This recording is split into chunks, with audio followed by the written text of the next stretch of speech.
हम लोग इस वीडियो में बात करेंगे भारतीय संविधान के भाग 3 अर्थात मौलिक अधिकारों के बारे में। मौलिक अधिकार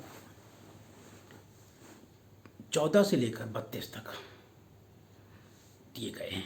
अब कितने मौलिक अधिकार हैं? मौलिक अधिकार हमने कहाँ से लिए? तो आपको बता दें कि अमेरिका से लिए हैं। लेकिन जो हमारे पास मौलिक अधिकार हैं उसे पाने के लिए या उसे बनाए रखने के लिए, उसे विधायिका से बचाने के लिए किन किन संघर्षों से गुजरा है उसके बारे में पहले बताएंगे। पहले आपको बता दें कि कितने मौलिक अधिकार हैं। तो आपको पता ही है कि 6 मौलिक अधिकार हैं।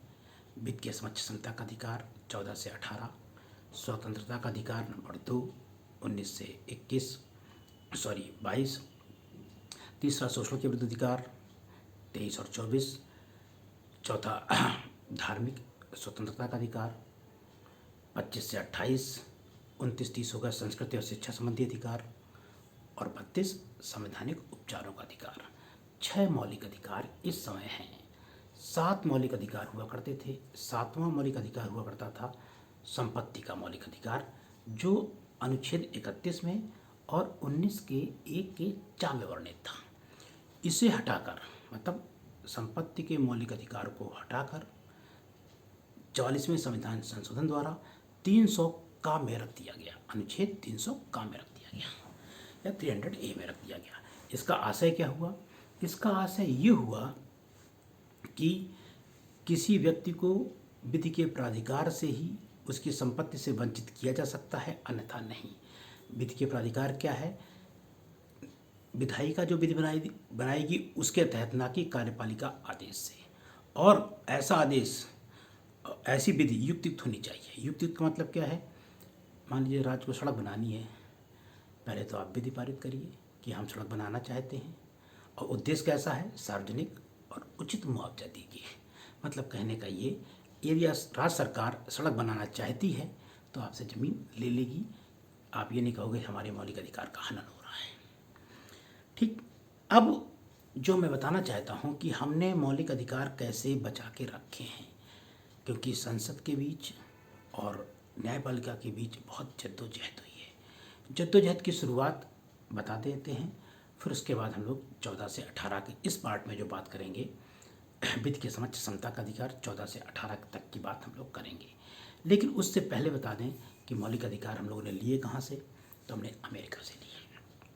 ये बात और है कि 1215 में एक अधिकार पत्र जारी किया ब्रिटेन ने, उसके तहत आया। बिल ऑफ राइट्स आए, फिर उसके बाद फ्रांस ने अपना अपनाया। तो ये बड़ी लंबी चौड़ी कहानी है।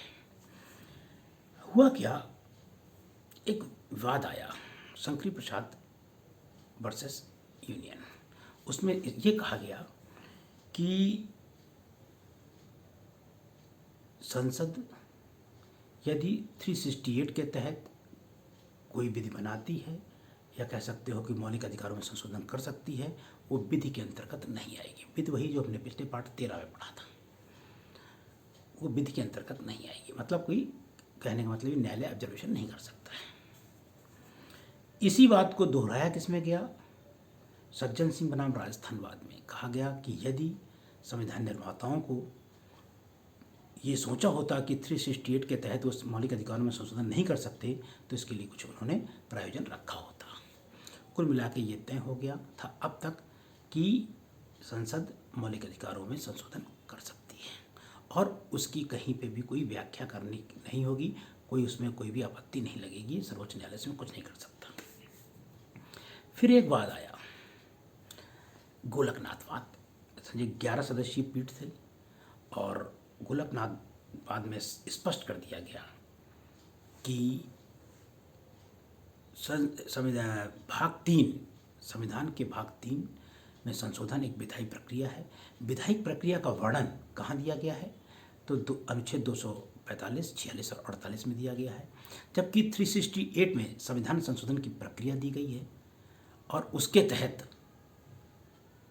संसद यदि मौलिक अधिकारों में संशोधन करती है तो वह विधि के अंतर्गत आएगी। सामान्यतः तो कर नहीं सकती। पहली बात तो 368 के अंतर्गत संविधान संशोधन प्रक्रिया के तहत संसद मौलिक अधिकारों में संशोधन नहीं कर सकती है। यदि करती है तो वो विधि के अंतर्गत आएगी, और विधि के अंतर्गत आती है तो न्यायालय ये देखेगा कि ये मौलिक अधिकारों से विसंगत तो नहीं है, और विसंगत है तो शून्य कर देगा।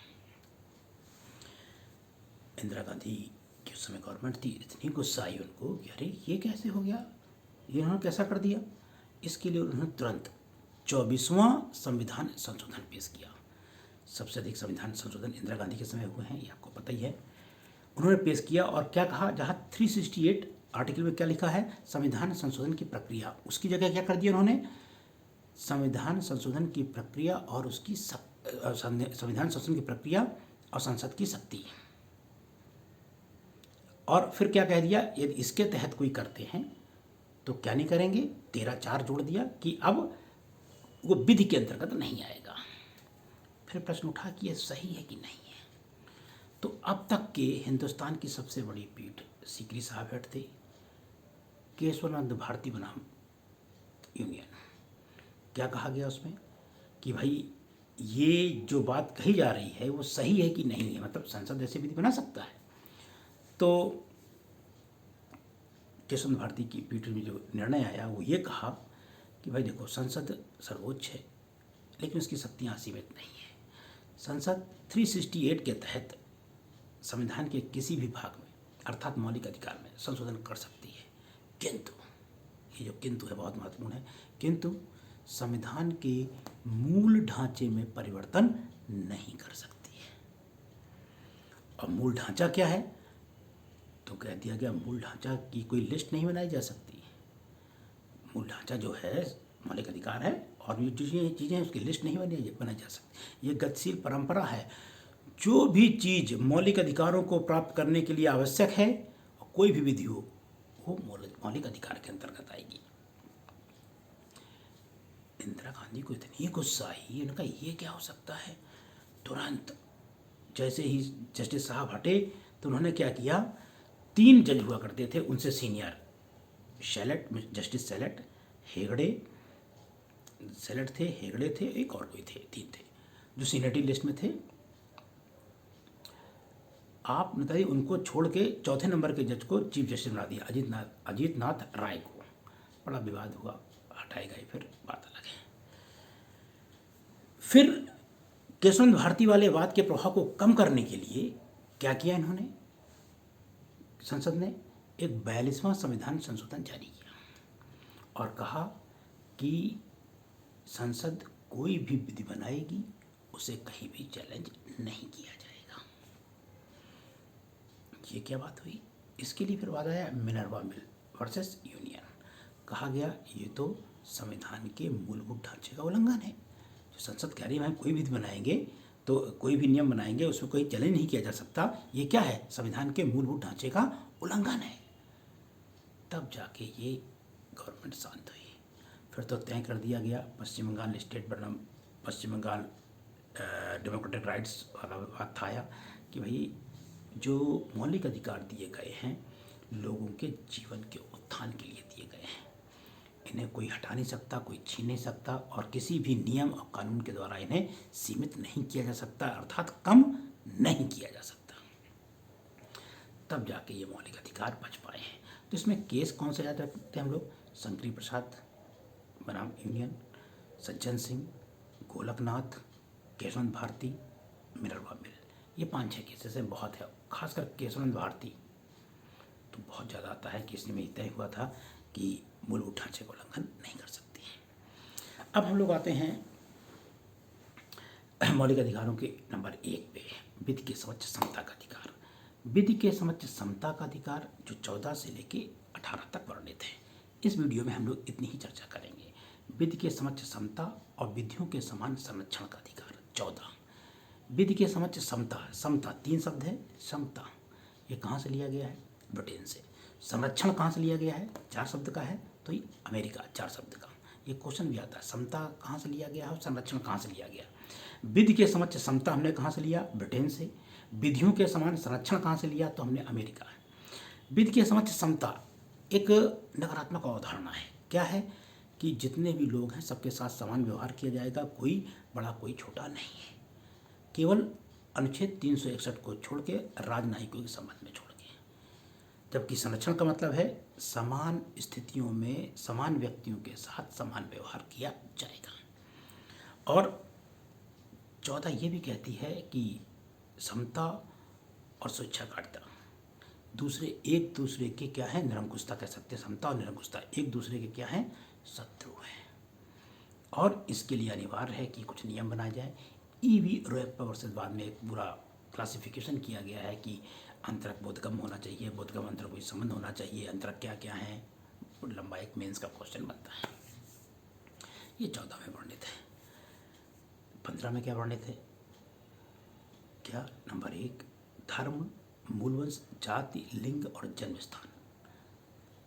धर्म, मूलवंश, जाति, लिंग और जन्म स्थान के आधार पर कोई विभेद नहीं करेगा, ये कहती है 15(1). 15(2) क्या कहती है, कोई नागरिक धर्म, मूलवंश, जाति, लिंग और जन्म स्थान के आधार पर विभेद नहीं करेगा। नंबर 1 किस पे नहीं करेगा, सार्वजनिक होटल, मॉल, दुकानों पे आने से अपने यहाँ कोई नहीं रोकेगा। और दूसरा, इन्हीं आधारों पर कोई गांव में जैसे तालाब है, सड़क है, कुआं है, हैंडपंप है, इनका प्रयोग करने से नहीं रोकेगा।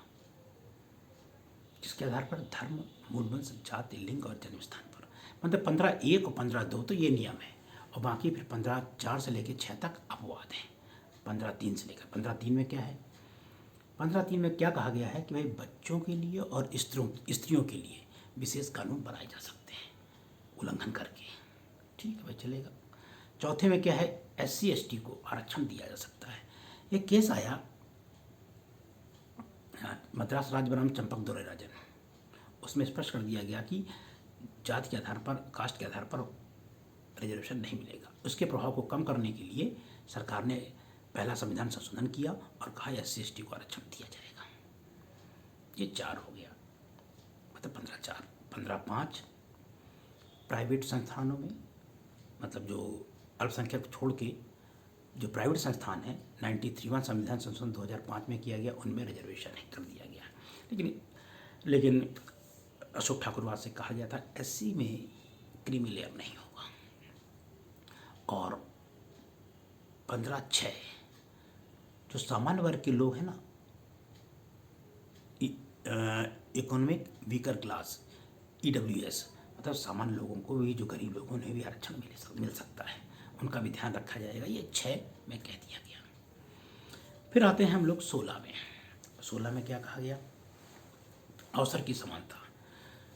1 में क्या कहा गया, भाई सभी लोगों के लिए समान अवसर उपलब्ध होंगे, ठीक।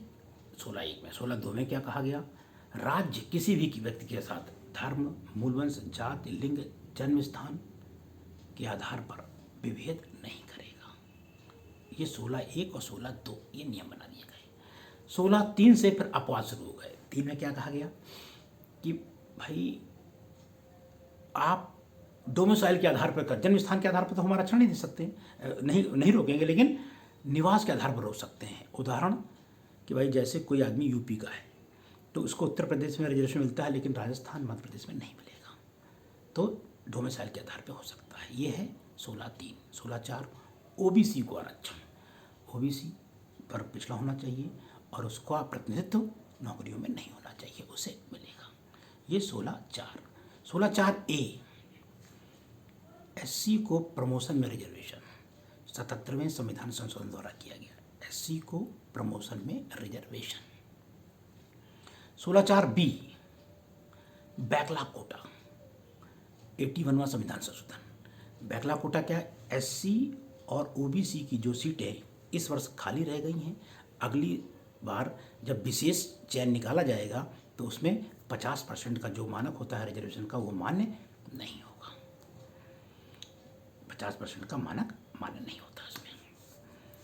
ये हो गया 16(4). 16(5) में क्या है, 16(5) में ये है कि जैसे आर्मी में मस्जिद के लिए इमाम की भर्ती निकली और मंदिर के लिए पंडित जी की भर्ती निकली, तो जाति के आधार पे होगी, धर्म के आधार पे होगी ना। क्योंकि 16(1) क्या कर रही है, 16(2) क्या कर रही थी, राज्य क्या नहीं करेगा, धर्म, जाति, लिंग, जन्म स्थान के आधार पर विभेद नहीं करेगा। और यहाँ क्या कर रहा है, धर्म के आधार पर तो नौकरी दे रहा है। तो ये 16(5) हो गया। 16(6) में क्या हो गया, 10% रिजर्वेशन, 10% रिजर्वेशन EWS वाला, सामान्य वर्ग के लोगों को जो गरीब हैं उनको 10% रिजर्वेशन 2019 से मिलने लगा, 14 जनवरी 2019 से मिलने लगा। ये कहती है आपको 16। 17 क्या कहती है, अनटचेबिलिटी, वही छुआछूत नहीं की जाएगी। और 18 उपाधियों का अंत कर दिया गया है कि कोई महाराजाधिराज ये उपाधि नहीं लेगा। कोई विदेशी उपाधि लेना चाहता है तो सरकार से पूछ के लेगा, लेकिन ये निर्देशात्मक है धारा, आदेशात्मक नहीं है, मतलब दंडनीय नहीं है जब तक सरकार दंड न दे तब तक। लेकिन यही एक था माधव राघवन करके केस था एक, राघवन पूरा नाम ध्यान नहीं आ रहा, उसमें स्पष्ट कर दिया गया कि ये जो उपाधियाँ नहीं होती हैं, पद्म विभूषण, पद्मश्री, भारत रत्न, ये उपाधियाँ तो हैं लेकिन कोई इन्हें अपने आगे पीछे लगा नहीं सकता। और जो ये 18 बात कर रही है, 18 किस पे बात कर रही है, 18 ये कह रही है कि भाई उपाधियों का अंत, लेकिन सेना और विद्या एजुकेशन को छोड़कर। ये आपका हुआ 14 से 18। 14 में वित्त की स्वतंत्रता का अधिकार, 15 में धर्म, मूलवंश, जाति, लिंग और जन्म स्थान के आधार पर विभेद नहीं किया जाएगा, 17 में लोक नियोजन में अवसर की समानता, 18 में अनटचेबिलिटी, अस्पृश्यता का अंत, 17 में अस्पृश्यता का अंत और 18 में उपाधियों का अंत। ये 1 नंबर था आपका मौलिक अधिकार। नंबर 2 जो स्वतंत्रता का अधिकार है 19 से लेके 22 तक, उस पर चर्चा अगले वीडियो में करेंगे। ये वीडियो आपको कैसा लगा देखें और ज़रूर बताएं। धन्यवाद।